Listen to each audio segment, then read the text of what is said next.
We carry on here from Healdsburg, the hills just outside the Alexander Valley, to talk of 49ers cornerback prospect who's just come onto the radar, Shon Stephens.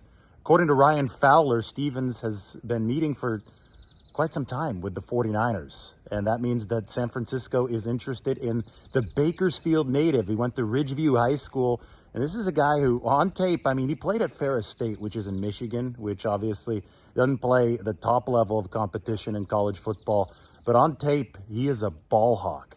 8 interceptions in each of the past 2 seasons for Shon Stephens. That's 16 picks over the past 2 years. And I'll tell you what, 49ers, I think, are definitely in position to go for a cornerback that they like in this NFL draft. Just look at the status of the roster right now. Charvarius Ward, their top corner, Deommodore Lenoir, their cornerback number 2, and Isaac Yiadom, who I think is going to be cornerback number 3. They picked him up in free agency this year. All 3 of those guys only have 1 year remaining on their deals. Yiadom only signed a 1-year contract with the 49ers. But either way, you're hitting an inflection point soon. I think that it's very possible that the 49ers extend Deommodore Lenoir this offseason. Remember how they extended Dre Greenlaw a couple years ago, right before training camp started? I think same thing might be possible for Deommodore Lenoir. Get him with some real value. And that's a guy that you could, I think, re-sign at some value sooner rather than later, because he is overshadowed. He's cornerback number 2 on your football team behind Charvarius Ward. And Ward, that might go the way of L'Jarius Sneed. That might have to be a franchise tag situation or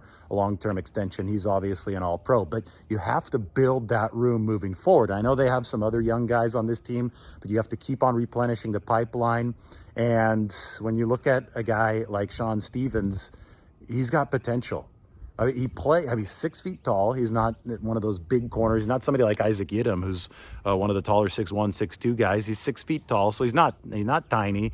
And he plays with some violence out there. He can high point the football. And one thing that I really like, on top of all the cover skills, and obviously to pick off 16 passes in 2 years at any level, you have to have some ball hawk in you. But one thing that I really like is that he's got the quickness and the speed, I think, to be a factor at punt returner.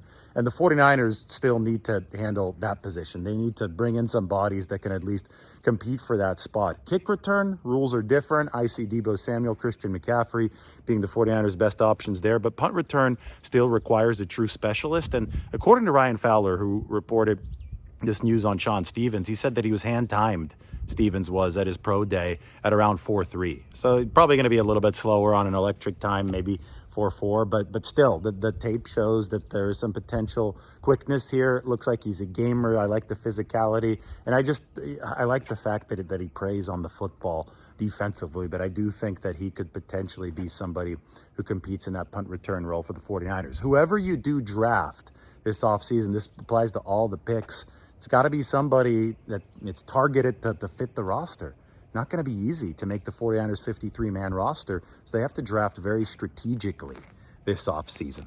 Anyway, we're wrapping up our time here in Healdsburg, and last night, per some of your recommendations, checked out Geyserville. I'm sure there's some 49ers fans in Geyserville. You guys can hit that comment section, just about 10 minutes north of Healdsburg.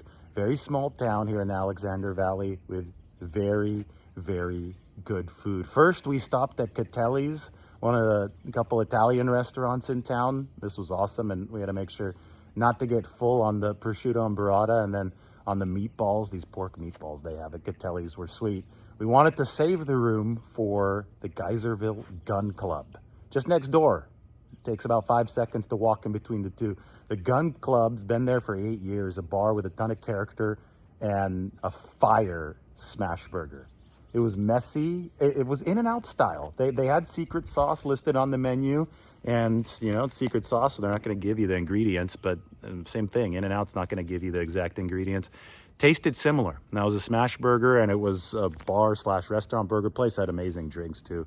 Good old-fashioned, big ice cube is mandatory, but that burger paired with the old-fashioned was something else. And because it has that restaurant feel, it's going to be a little bit heavier than your standard In-N-Out burger, but I think that's what you're going to need if you're trying to balance out the drinks. And a cool Northern California town, Geyserville. Check it out. You also can check out Diavola. That's the second Italian restaurant there. Didn't have a chance to see that one or Didn't have a chance to eat at that one. Next time, though, when I do roll through Geyserville, that will be the play. Northern California, sparkling as always. We saw what? Healdsburg, went through the entire Napa Valley. Also, we're up here in the Alexander Valley, northern part of Sonoma County, enjoying a lot of the wine and a lot of the food in this deader part of the off season. We can talk prospects, we can talk strategy, we can talk Brandon Ayuk's contract, we can talk about